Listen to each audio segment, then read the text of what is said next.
বিশ্বনাথৰ চাহ বাগিচাত চামেলিৰ ৰূপত দেখিবলৈ পোৱা হ'ল কংগ্ৰেছ নেত্ৰী প্ৰিয়ংকা গান্ধীক। অসমত নিৰ্বাচনী ৰণডংকা বজাবলৈ আহি মূৰত টুকুৰি লৈ এটিকলি দুটি পাত বুটলিলে প্ৰিয়ংকাই। লগতে মহিলা শ্ৰমিকৰেও মত বিনিময় কৰে প্ৰিয়ংকাই।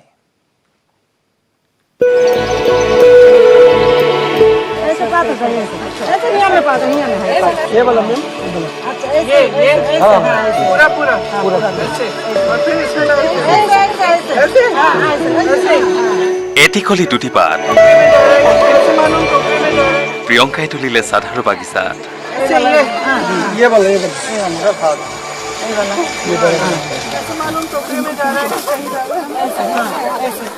কংগ্ৰেছ নেত্ৰী প্ৰিয়ংকা গান্ধীক বাগিচাৰ লক্ষ্মীহঁতে শিকালে কেনেকৈ পৰিধান কৰে বাগিচাৰ বনোৱাৰ সাজ।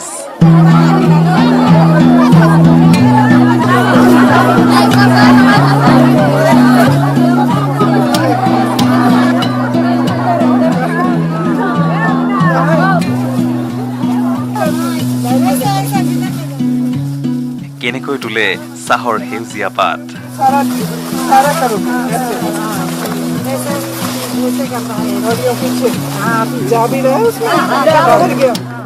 চাহ বাগিচাৰ জনজীৱন আৰু জীৱন ধাৰণৰ বুজ লবলৈ অহা কংগ্ৰেছ নেত্ৰী প্ৰিয়ংকা গান্ধীয়ে বুজ ললে বাগিচাৰ সমস্যাৰ।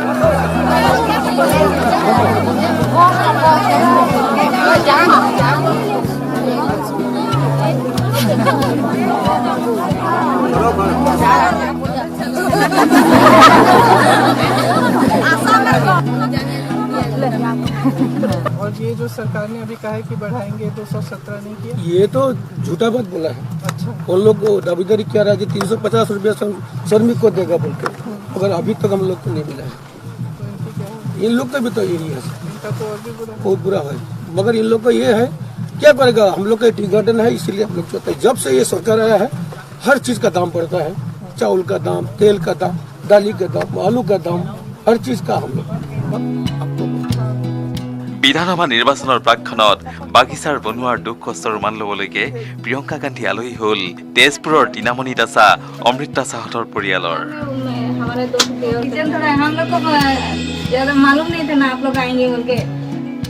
পৰিয়ালটোৰ কেঁচুৱাক কোচত তুলি প্ৰিয়ংকাই যাছিলে মৰম।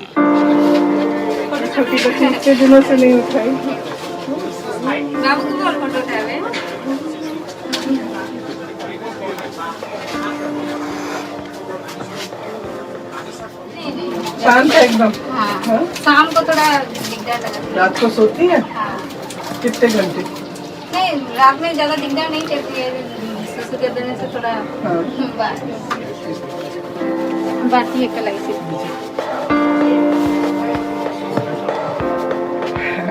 मुस्कुरा रही है। हाँ। একেবাৰে সহজভাৱেই ষ্টীলৰ গ্লাছত পান কৰিলে কেঁচা মাটিৰ চৌকাত তপতোৱা ৰঙা চাহ।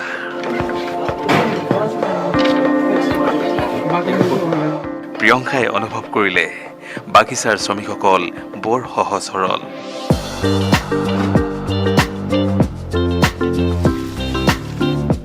चाय के बागान के जो मजदूर हैं उनसे मैंने बात की और इनसे भी बात की, और दुखी होता है देख के, क्योंकि देखिए ये काम पूरी निष्ठा से कर रहे हैं। सुबह उठते हैं, धूप में जाके बागान जाते हैं और अपना काम करते हैं, घंटों के लिए बच्चों को घर पे छोड़ते हैं।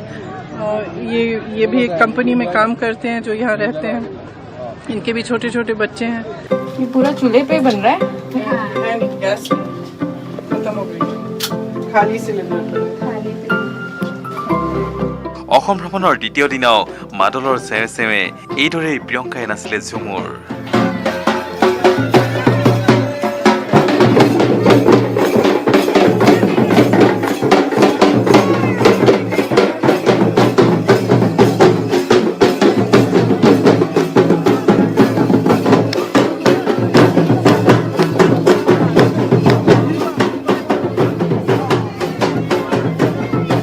অসমৰ পৰা উভতি যোৱাৰ আগমুহূৰ্তত বাগিচাৰ বনোৱা সমাজক প্ৰাক নিৰ্বাচনী 5টা গেৰাণ্টিৰ এটা হিচাপে প্ৰিয়ংকাই দি গ'ল চাহ বনোৱাৰ মজুৰি 365 টকা পৰ্যন্ত বৃদ্ধি কৰাৰ প্ৰতিশ্ৰুতি।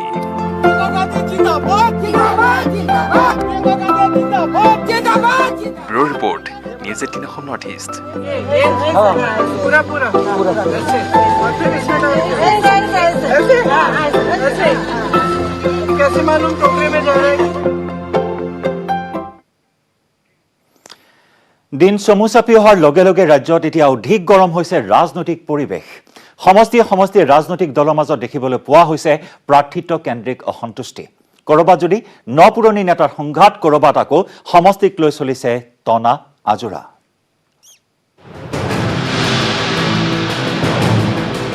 নিৰ্বাচনী বতাহে জোকাৰিছে সমষ্টি। প্ৰাৰ্থিত্ব কেন্দ্ৰিক অসন্তুষ্টিত কঁপিছে ৰাজনৈতিক দলৰ মজিয়া। ধেমাজিৰ চিলাপথাৰত বিজেপিৰ সভাত উত্তপ্ত পৰিস্থিতি। আৰম্ভ হৈছে পুৰণি সংঘাতৰ। ভুৱন পেগুৰ বিজেপি আগমনৰ পিছত বাঢ়িছে পুৰণি দলীয় কৰ্মীৰ বিষোদ্গাৰ। প্ৰাৰ্থিত্ব প্ৰদানৰ বাবে বিষয়ববীয়াৰ মতামত গ্ৰহণৰ সভাত সৃষ্টি হয় উত্তপ্ত পৰিস্থিতিৰ। MLA কেণ্ডিডেট সিলেকশ্যনৰ কাৰণে বহুত অসন্তুষ্ট হৈছোঁ। ইমান দিনে বিজেপিত কাটি থকা মানুহে যদি টিকেট নাপায়, আজি 5 দিনেই হোৱা নাই, এনে এজন ব্যক্তি ভুৱন পেগুক ইয়াত টিকেট দিব বিচাৰিছে। কি মহত্ব এটা দেখিলে, ভুৱন পেগুৰ গাত কি ইমান ভাল লক্ষণ দেখিলে। ইফালে কংগ্ৰেছ দলতো বিদ্ৰোহৰ অগণি। খোদ চাহ জনজাতীয় কংগ্ৰেছ দলৰ লোকেই গো বেক ধ্বনি দিলে বৰ্তমানৰ বিধায়িকা ৰজলিনা তিৰ্কীক। হয়, এই দৃশ্য সৰুপথাৰ সমষ্টিৰ অন্তৰ্গত মৰঙী মৌজাৰ নাহৰবাৰী চাহ বাগিচাৰ। চাহ জনজাতিক প্ৰতিনিধিত্ব কৰি কংগ্ৰেছ দলৰ পৰা বিধায়িকা হোৱা ৰজলিনা তিৰ্কীৰ বিৰুদ্ধে এতিয়া ক্ষোভ এইসকল চাহ জনজাতীয় লোকৰ।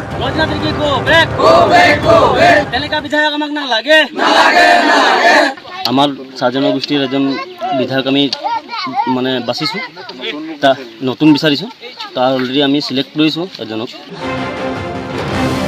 আনহাতে সৰুক্ষেত্ৰীত বিজেপি অগপৰ প্ৰাৰ্থিত্বক লৈ অব্যাহত টনা আজোৰা। সৰুক্ষেত্ৰীৰ সমষ্টি অগপক এৰি নিদিয়াৰ হুংকাৰ বিজেপি কৰ্মীৰ।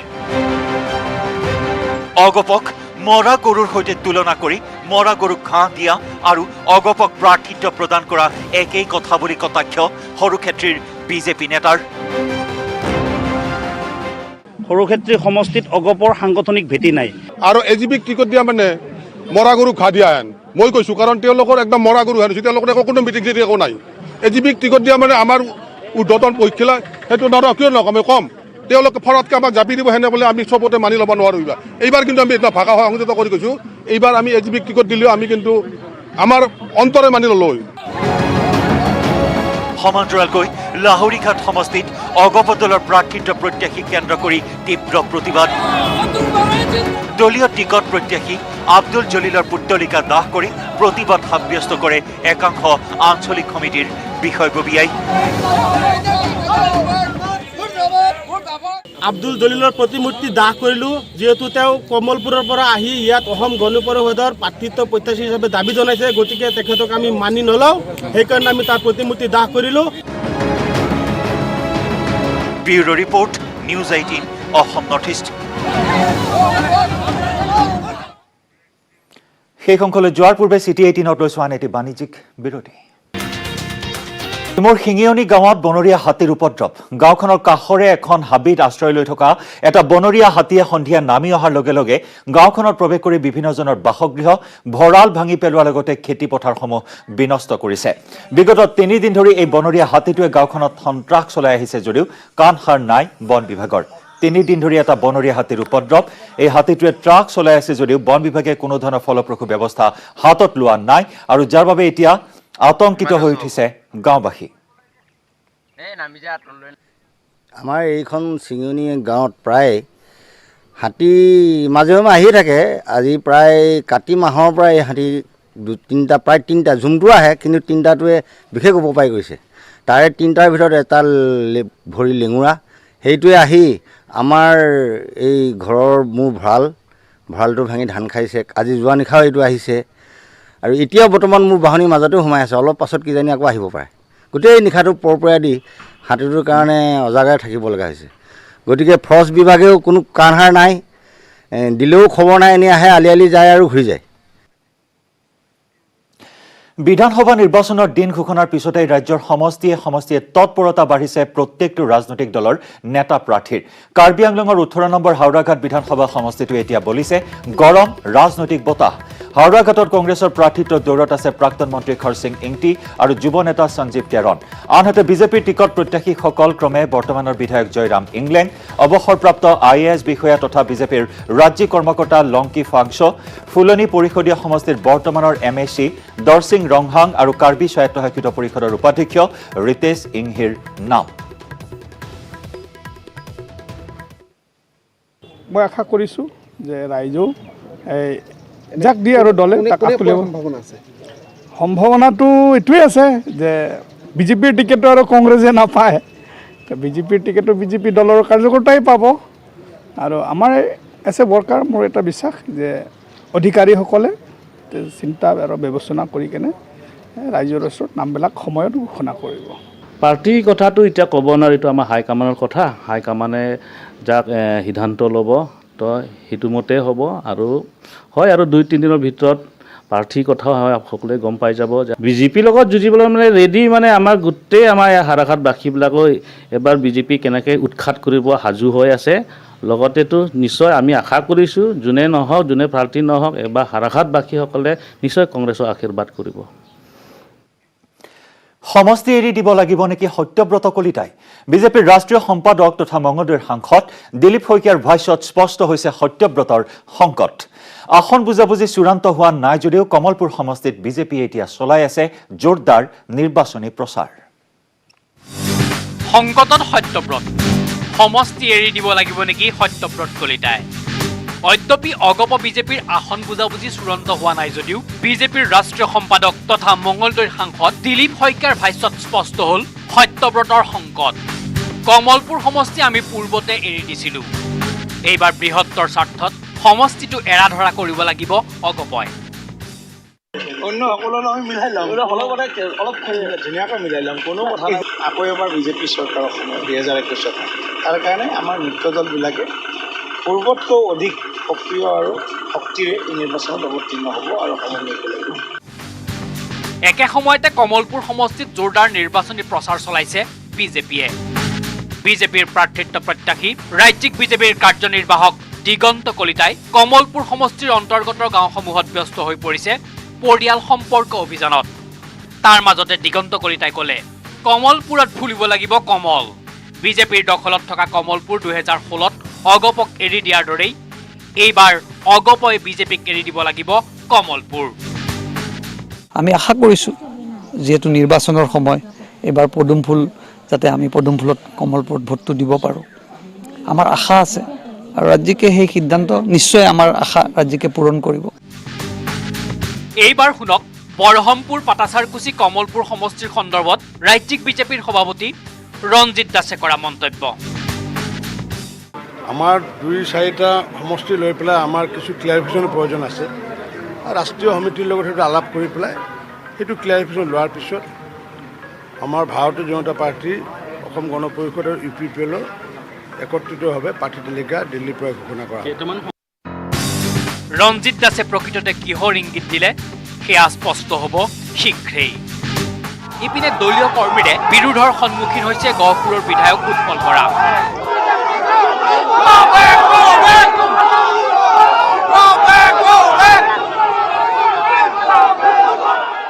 বিজেপি দলৰ বিশ্বনাথ জিলাৰ পৰ্যবেক্ষক জয়ন্ত মল্ল বৰুৱাৰ সন্মুখতে একাংশ দলীয় সমৰ্থকে দিলে উৎপল বৰা গো বেক, আমাক পৰিৱৰ্তন লাগে শ্লোগান। লক্ষণীয়ভাৱে গহপুৰত এইবাৰ বিজেপি দলৰ পৰাই প্ৰাৰ্থিত্ব বিচাৰিছে 9জনকৈ প্ৰাৰ্থীয়ে। Bureau report, news 18 Assam north east. আজিয়ে চূড়ান্ত হ'ব এজেপি বিজেপিৰ মিত্ৰজোঁটৰ প্ৰাৰ্থী তালিকা। এই মুহূৰ্তৰ ব্ৰেকিং নিউজ, আজিয়ে চূড়ান্ত হ'ব এজেপি আৰু বিজেপিৰ মিত্ৰজোঁটৰ প্ৰাৰ্থী তালিকা। অসম বিজেপি নিৰ্বাচনী কমিটিৰ বৈঠকত লোৱা হ'ব চূড়ান্ত সিদ্ধান্ত। কাইলৈ দিল্লীলৈ উৰা মাৰিব বিজেপি এজেপিৰ নেতৃত্ব। এই মন্তব্য বিজেপিৰ ৰাষ্ট্ৰীয় সাধাৰণ সম্পাদক দিলীপ শইকীয়াৰ। গ্ৰহণযোগ্যতা আৰু জয়ী হৈ অহাৰ সম্ভাৱনা থকা প্ৰাৰ্থীকহে প্ৰদান কৰা হ'ব টিকট। এই মুহূৰ্তৰ বিগ আপডেট, বিগ ডেভেলপমেণ্ট আৰু আজিয়েই চূড়ান্ত হ'ব এজেপি বিজেপিৰ মিত্ৰজোঁটৰ প্ৰাৰ্থী তালিকা। অসম বিজেপি নিৰ্বাচনী কমিটিৰ বৈঠকত লোৱা হ'ব চূড়ান্ত সিদ্ধান্ত। আৰু কাইলৈ দিল্লীলৈ উৰা মাৰিব বিজেপি আৰু এজেপিৰ নেতৃত্ব। এই মন্তব্য বিজেপিৰ ৰাষ্ট্ৰীয় সাধাৰণ সম্পাদক দিলীপ শইকীয়াৰ। গ্ৰহণযোগ্যতা আৰু জয়ী হৈ অহাৰ সম্ভাৱনা থকা প্ৰাৰ্থীকহে প্ৰদান কৰা হ'ব টিকট।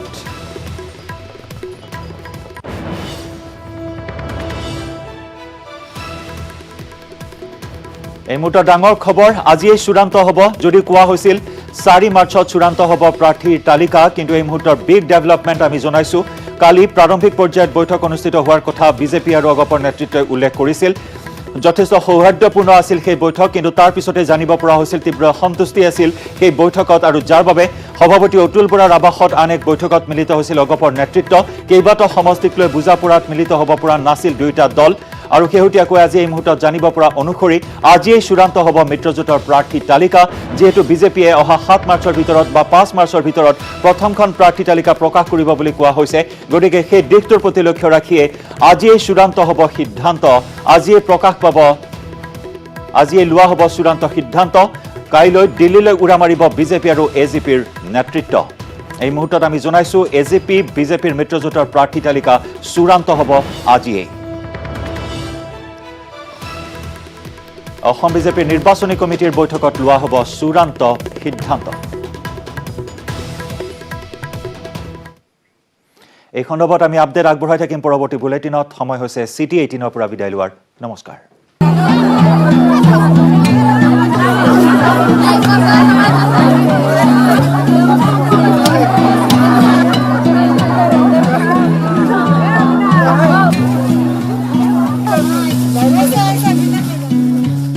কেনেকৈ তোলে